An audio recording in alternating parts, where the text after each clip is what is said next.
ಭಾಗ್ಯ ಎನ್ನಲೆ ಪುಣ್ಯ ಎನ್ನಲೆ, ಭಾಗ್ಯ ಎನ್ನಲೆ ಪುಣ್ಯ ಎನ್ನಲೆ, ನಿನ್ನಿಲ್ಲಿ ಕಂಡು ಬೆರಗಾದೆನು, ಆನಂದದಿಂದ ಹುಚ್ಚಾದೆನು, ಇನ್ನೆಂದು ನಿನ್ನ ಜೊತೆಯಾಗೆ ನಾನು ಬರುವೆ. ಯಾಕೋ ಇಲ್ಲಿಗೆ ಬಂದೆ? ಮರ್ಯಾದೆ, ಮಾತಲ್ಲಿ ಮರ್ಯಾದೆ ಇರಲಿ. ನಾನಿನ್ನೂ ನಿನಗೆ ಡೈವರ್ಸ್ ಕೊಟ್ಟಿಲ್ಲ. ನಾನು ಕಟ್ಟಿರೋ ತಾಳಿನ ನೀನು ಬಿಚ್ಚಿಟ್ಟಿರ್ಬಹುದು, ಆದ್ರೆ ಸಂಬಂಧ ಇನ್ನೂ ಕಡ್ದೋಗಿಲ್ಲ.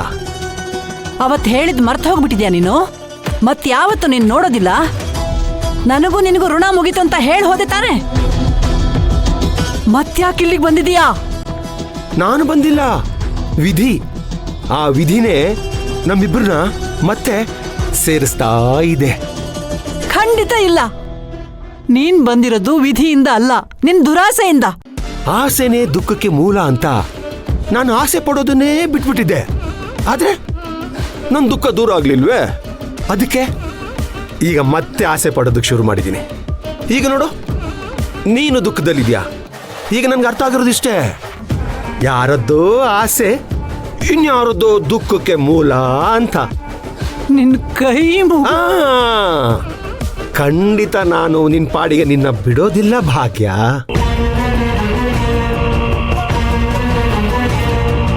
ನಿನ್ನ ಹತ್ರ ತುಂಬಾ ಮಾತಾಡೋತಿದೆ. ಊರಾಚೆ ಇರೋ ಆಂಜನೇಯನ ಗುಡಿ ಹತ್ರ ಕಾಯ್ತಾ ಇರ್ತೀನಿ, ಬಂದ್ಬಿಡು. ಸುಮ್ಮನೆ ನಿಮ್ಗೆ ತೊಂದರೆ ಕೊಟ್ಟೆ ಅನ್ಸುತ್ತೆ. ಅಯ್ಯೋ, ಕಾಫಿ ಬೇಡ ಅಂದ್ರೆ ಹೇಳ್ಬೇಕಾಗಿತ್ತು ತಾನೆ, ನೀವು ತಾನೇ ತಗೊಂಬರಕ್ ಹೇಳಿದ್ದು. ಅಲ್ಲ, ಆಮೇಲೆ ನೀವು ಊಟ ಮಾಡ್ಕೊಂಡು ಹೋಗಿ ಅಂತ ಮತ್ತೆ ತೊಂದರೆ ತಗೋತೀರಾ ಅಂತ ಕಾಫಿ ಕೇಳಿದೆ.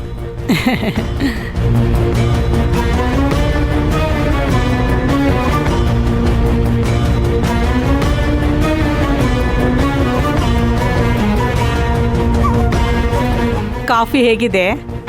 ನೀವು ಕುಡಿದ್ರಾ? ಇಲ್ಲ. ತುಂಬಾ ಚೆನ್ನಾಗಿದೆ.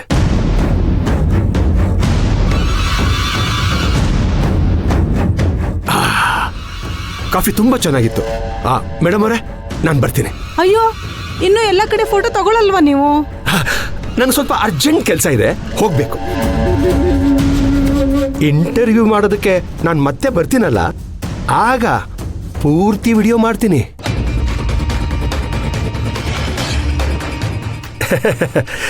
ಬರ್ತೀನಿ.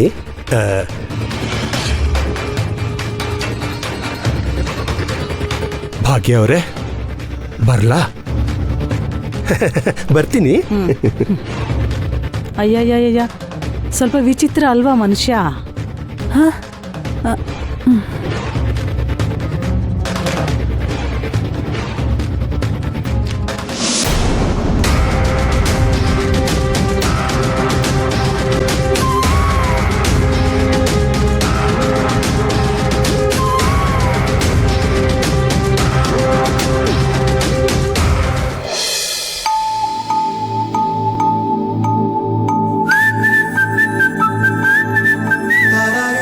ಅರೆ, ಇಷ್ಟು ಬೇಗ ಮಾತಾಡಿ ಮುಗಿಸ್ಬಿಟ್ರ?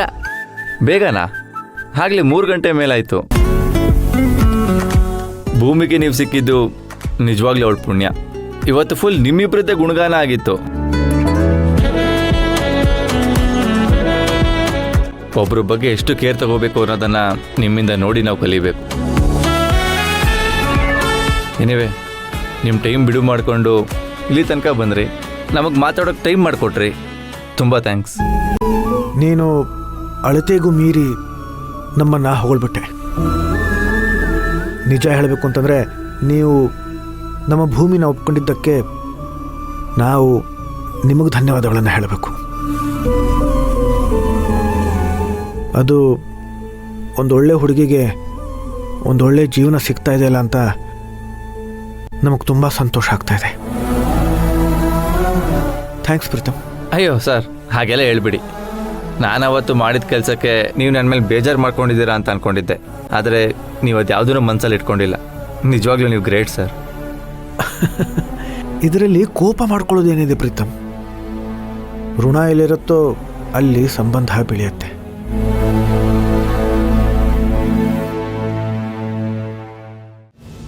ರುಕ್ಮಿಣಿ ಕೂಡ ಬೇಜಾರು ಮಾಡ್ಕೊಂಡಿಲ್ಲ. ಮನೆಯವರೆಲ್ಲರೂ ಈ ಸಂಬಂಧನ ಮನಸ್ಫೂರ್ತಿಯಾಗಿ ಒಪ್ಕೊಂಡಿದ್ದಾರೆ. ನೀನು ಇದರ ಬಗ್ಗೆ ಇನ್ಮೇಲೆ ಯೋಚನೆ ಮಾಡೋಕೆ ಹೋಗಬೇಡ.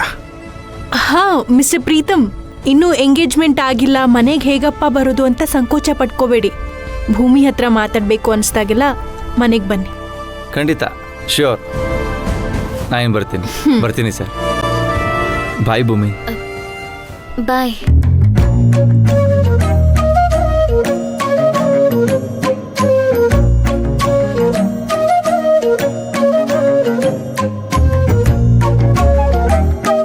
ಭೂಮಿ, ಫಸ್ಟ್ ಮೀಟಿಂಗ್ ಅಲ್ಲೇ ಆ ಹುಡುಗನ್ ಬೋರ್ ಮಾಡ್ದ ಹಾಗಿದ್ಯಾ?